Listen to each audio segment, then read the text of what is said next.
In front of me is Motorola Moto G57 Power, and today I would like to show you how you can turn on and use voice typing.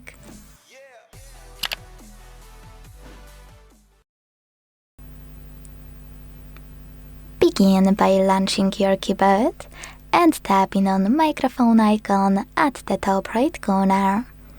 If you don't have one, click on this gear.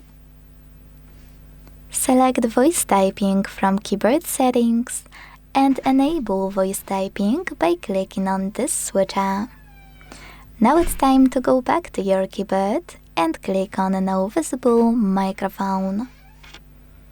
If you never used it before, select while using the app in the pop-up and start typing. As you can see, voice typing is on. If you wanna stop, you can pause or use the same microphone.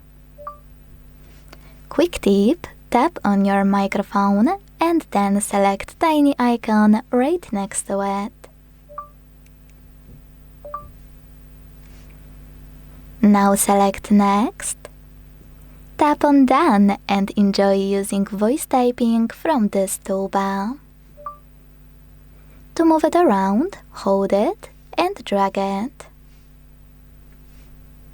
To delete anything, click on this icon with an X. To access some available options, click on this icon on the left. And to go back to standard keyboard, click on keyboard icon. Thanks so much for watching. If you enjoyed this video, leave a like, comment and subscribe. Bye!